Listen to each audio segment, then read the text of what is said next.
Hello, one and all. You are now listening to the smooth, sensual sounds of This Is What We're Talking About. I'm your host, Jake. Now, to kick things off, a lot of you guys are probably wondering what exactly this show is, so allow me to tell you. Last week, due to some scheduling conflicts, I was unable to record my podcast, What Were We Talking About Again, as I typically do. I consider this unacceptable. Any viewers who were just starting to admire the show and looked forward to that episode were instead treated to an empty slot in their subscription box. I created this new spin-off show as a way to make up for that mistake. Missing an upload might have left a bad taste in your mouth, so think of this as the Listerine of the show, or I guess the after-dinner oranges of the show. I want everyone to know that I am serious about satiating their desire for content I produce, and hopefully this will prove an acceptable substitute for last week's episode. Now allow me to explain what this show will be like. As you may have noticed, only I am hosting this, and I intend to keep it this way. Put simply, the show will consist of me explaining my thoughts on a certain topic, probably a loosely defined one. Unlike the podcast, this show is scripted, so I can use much more deliberate wording and elaborate on my thoughts better. However, I will not be doing any sort of major research and planning, nor will I be re-recording lines very much, as you can probably tell, maintaining the conversational spirit of the podcast. If you were expecting a more ASMR-styled show to turn your brain off and relax to, I must apologize, but this is not quite the show for you. I would like for you guys to actually listen to and contemplate what I have to say. In the process, I hope that you learn a bit more not only about the way I think, but about yourself as well. The intended length for this is approximately 10 minutes, but this is a very loose approximation. Some episodes may turn out shorter than expected, and others longer. With that being said, I'm not expecting this episode to deviate too far from this estimate. Now that you could vaguely see what the show is, I refuse to let this introduction drag on for any longer, so let us begin. As you may have insinuated from the title of this episode, today we will be focusing on identity, the holy grail of many an adolescent, and the rusty old cup of many others. The search for an identity is a psychosocial crisis that everybody faces growing up. And being 17, I have a few observations to share regarding my time solving the enigma that is myself. Who are you is a question that I receive all the time, and yet I still never quite have a satisfactory answer for it. It comes in various forms, from the uncomfortable, mandatory introduce yourself to the class at the beginning of the school year to the dreaded tell me a bit about yourself from a job interview. I find it incredibly difficult to summarize myself in a useful way, and I'm sure many of you guys feel burdened by this question in much the same way. However, allow me to bring up a hypothetical situation. Let's say you apply for a job that requires a keen, observant eye and a lot of interpersonal interaction. So the employer mandates that you bring a trusted friend to the job interview for a special test. Later on at the interview, you and your friend sit down, you introduce yourself to the interviewer, go through some small talk, and then the interviewer, defying convention, turns to you and, pointing at your friend, says, "Tell me a little bit about your friend." I don't know about you guys, but to me, this sounds like a piece of cake of a job interview. You could probably come up with a great answer in 2 seconds flat. It's a much easier question to answer. You could simply say, "Oh, he has great leadership skills, he's very relaxed, and he has an excellent sense of humor." Or maybe, "Oh, she's somewhat neurotic, but she has a kind heart and is willing to do whatever it takes to get the job done." So why exactly does this happen? Why is it so much easier to describe a friend than it is to describe yourself? At first, it seems to contradict the old adage that you know yourself better than anyone else does. But actually, this is exactly it. You do know yourself better than anyone else, to the point of knowing yourself too much. As innocuous as it may seem, the question of who you are is asking you to do something that is pretty much impossible. To summarize all of your years of life into a few sentences. Just think about all the things that may affect your personality. Your DNA, the things you have seen, the things you haven't seen, the kind of people you were around growing up, your friends, your family, the things they've seen, the way you think, the way you learn, the types of observations you make that others don't, your experiences, your aspirations, your hobbies, the food you eat, the words you use, your temperament, your feelings, your capabilities. Not only are you asked to condense all of these into a practical summary, you also need to know how relevant they all are to the person you have become, and, worst of all, you have to put all this into words. It's really quite a grandiose task to try to summarize yourself. There are so many variables at play here, and you have to take them all into account to give an honest answer. You know too much about yourself. It's like if a pre-algebra student asked you to summarize integral calculus. No matter how good you are at integral calculus, teaching it to someone without the same base knowledge that you have is just not possible. It's honestly better to get to know someone by talking to and observing them than it is to just ask them what they're like. Great, now we know why it's often so hard to describe ourselves. Yet, in the process, something really weird just happened there, didn't it?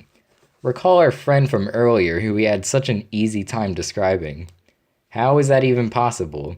Remember, our friend also has his or her own life. All of the same variables are there.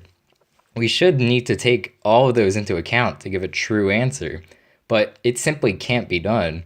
I don't care how good a friend you are, unless you use some futuristic brain downloading technology, you don't know enough about your friend's memories and thoughts. Yet, despite technically violating all sorts of principles of integrity and fairness, we are fine with going through with it anyway. And honestly, I'm sure none of us will ever really contest a friend's description of us. Remember that the entirety of our adolescent lives ultimately boil down to the search for an identity. If someone else hands you that identity on a silver platter and it looks somewhat appetizing, be honest, you'll take it, even if it doesn't quite match up with everything that's in your heart. And the oddest part of all of this is the level of cognitive dissonance it takes. Many of us have actually been led to believe that, despite having insider knowledge that nobody else does, our own views of who we are somehow warped to the point of being less accurate than the views that others, people who know very little about the things that make you you, have. It's not hard to understand how something that sounds so odd when explained one way could actually make plenty of sense when explained from a different angle, and this is no exception. Let me elaborate on an alternative view of the situation. The list of people who fully understand you consists only of you and nobody else. Everyone else on the planet can only evaluate your character based on the words and actions that you choose to demonstrate. If someone wants to know who you are, a summary from a friend would actually prove more accurate than a summary from you, since the words and actions that your friend knows you by are closer in accordance to the words and actions that a hypothetical stranger would judge you based on than all of the thoughts, memories, and observations that only you know about. Practically speaking, the observations of others about you will be closer to each other than they will be to what you know about yourself. So in this sense, your view of yourself sort of is warped. Think about it like this.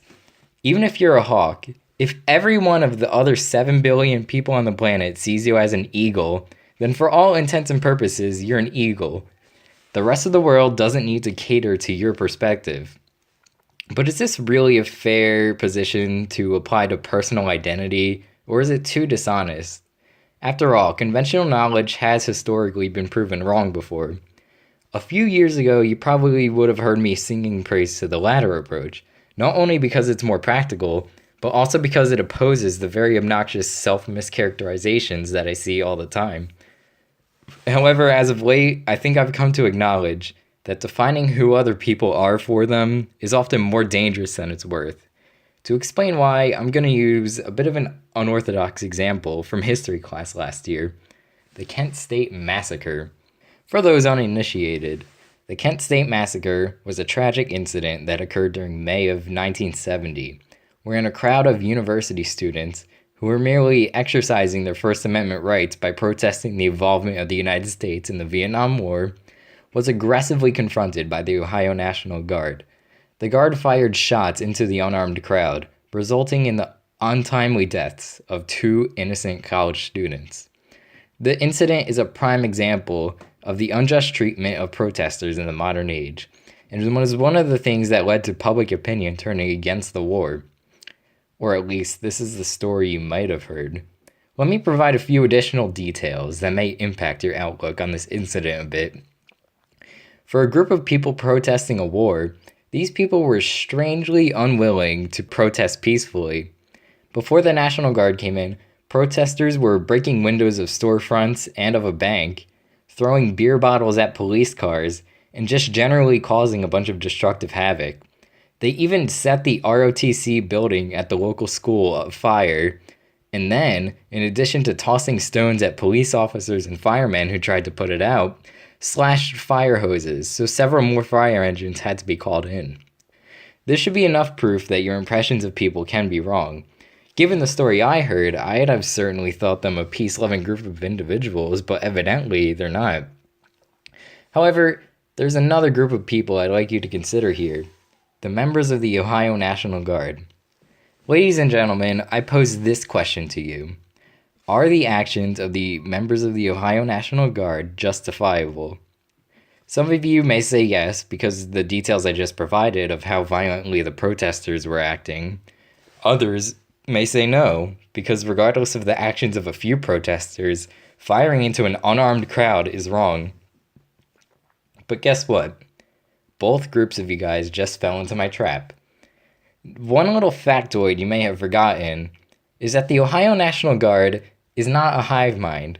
No organization is, in fact. Each member had his or her own motivations for doing what they did on that fateful day.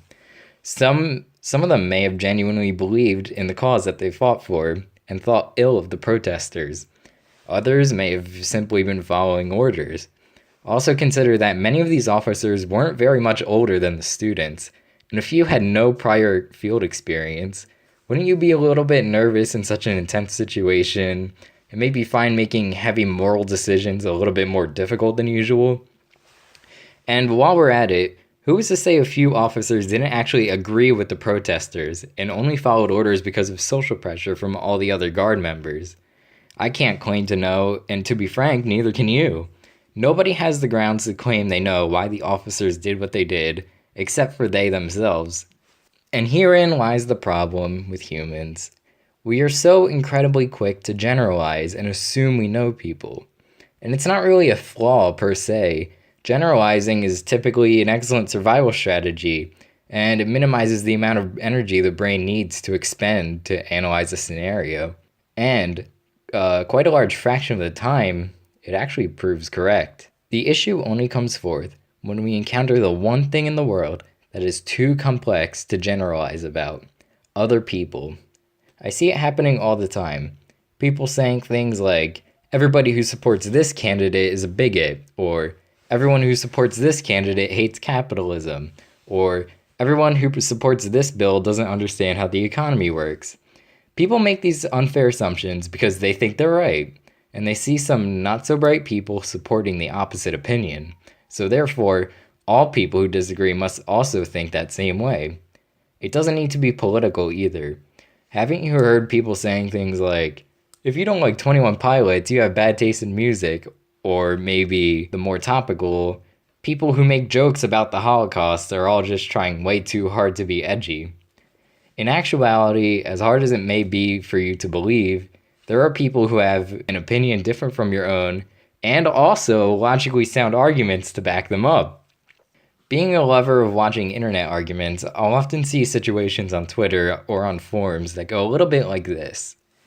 Person A gives their opinion on an issue. Person B disagrees and gives a counter-argument against reason X for holding the opinion. Person A basically says, "You idiot, I don't care about reason X, I actually think what I think for reason Y." Person B panics and regresses to ridiculous tactics and faulty logic to try to win the argument.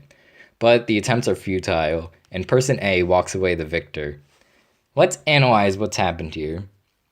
Person B has probably been around the block a few times. He's dealt with plenty of people who opine differently from him, and over time he's developed a sort of script that often works to shut down dissenters and win an argument. Person A, however, is a bit tougher than the average cookie, so when he deviates from the script, Person B has a tougher time dealing with it. Person B has been conditioned to generalize his opponents, and one more confident than the rest throws him off.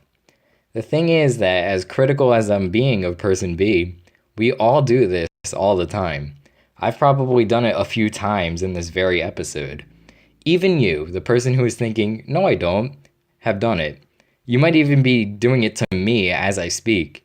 You shouldn't be ashamed of it. It's an incredibly human thing to generalize. I just feel that doing it to other people disrespects their experiences, thoughts, and knowledge, and so have been training myself to stop generalizing people.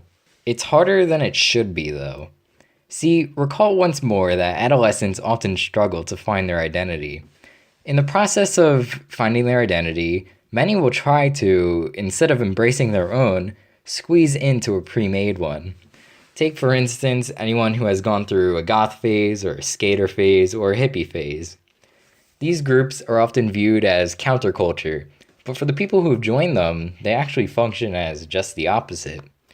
They're outlines to mold into that make it easier to find an identity, and in that sense, they're cultures in and of themselves. I want to disclose now that I am not a huge fan of these. It's not just because of the inherent hypocrisy of wearing one mask and then criticizing others for wearing a blander one, but also because people who subscribe to these often lose a bit of themselves in the process. I've seen people change their opinions, the way they act, their mannerisms, and even their goals to fit into some kind of other identity. That's kind of scary. Remember all these factors that contribute to your identity, among them your past experiences, your thoughts, and your friends and family? Changing the fundamentals of who you are, in a way, is like rejecting all of these. But there's a more personal reason that I choose not to subscribe to any of these countercultures. There aren't many things that get me frustrated, but one of them is when people make unfair assumptions about me. When you're part of a counterculture, especially when you're to the point of changing yourself to fit the mold better, making assumptions about you becomes way more justifiable. So that people can't do this, I try to avoid associating with any kind of label as much as possible. I share many characteristics with nerds, and if you were to ask me if I'm nerdy, I might say yes, but I will never ever self-identify as a nerd. While it may seem like it would help people learn about me a bit faster, it also carries extra baggage in the form of additional untrue assumptions that people now feel justified in making about me. There is only one label in existence that can adequately describe me, and it's the one my mother gave me when I was born. One of the coolest parts of the human experience is seeing the sheer variance that people exhibit. Everybody has their own strengths, weaknesses, thoughts, perspectives, and ideas to share, and seeing all this never gets old for me. As often as you may contemplate whether you're the only thinking person in a world of sheep, as I know I have, you aren't.